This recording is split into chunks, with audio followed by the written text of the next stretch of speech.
Hello, bachcho. Let's see the question. Binomial nomenclature is a system of classification introduced by Swedish naturalists in which species is provided with the appropriate and distinct name consisting of two words, generic name and specific name. Question में paragraph दिया है which is stating that जो binomial nomenclature system था classification का वो Swedish naturalist ने दिया था। उसमें किसी भी ऑर्गेनिज्म को, किसी भी स्पीसीज को दो नाम दिए जाते थे। तो फर्स्ट नेम इज उसका जेनेरिक नेम होता है, दूसरा नेम है स्पीसीज स्पेसिफिक नेम होता है। Now the question is saying in corvus splendens the scientific name of crow corvus indicates. तो बेसिकली हमें बोला है कि साइंटिफिक नेम दे रखा है किसका, क्रो का। So we gonna tell about जो उसमें कॉर्वस है वो किसको दिखा रहा है। So what would be the key concept here? So the key concept here will be binomial nomenclature. Binomial nomenclature. Binomial nomenclature basically propose किसने किया था? ये हमारा कार्लस लिनस ने किया था।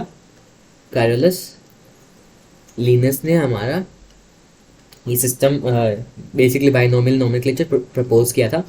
उन्होंने बेसिकली क्या बताया था? उन्होंने बताया था किसी भी ऑर्गेनिज्म का उसका फर्स्ट नेम जब हम लिखेंगे तो that's indicates the genus.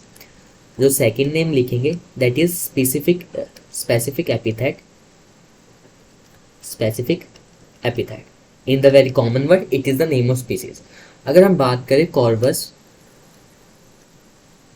Splendens की तो कॉर्वस उसका क्या दिखाएगा? जीनस दिखाएगा, और जो स्प्लेंडेज है वो उसकी स्पीसीज दिखाएगा। एक और बात, जीनस का नाम हमेशा कैपिटल लेटर से स्टार्ट होगा, स्पीसीज का नाम हमेशा स्मॉल लेटर से। सो कॉर्वस स्प्लेंडेंस में कॉर्वस क्या दिखा रहा है? Genus. So what would be the answer? So the answer is species, not the answer. Class तो कभी लिखते ही नहीं जब साइंटिफिक नेम इतना फैमिली। सो स्पीसीज और जीनस में से होना था कुछ। So genus would be the answer because answer would B C, क्योंकि कॉर्वस जो फर्स्ट नेम है ना उसका, क्योंकि ये फर्स्ट नेम है, फर्स्ट नेम क्या दिखाता है? हमारे जीनस को दिखाता है। सेकंड नेम स्प्लेंडेंस हमारा स्पीसीज है and Corvus genus. Hope you understood that. Best of luck.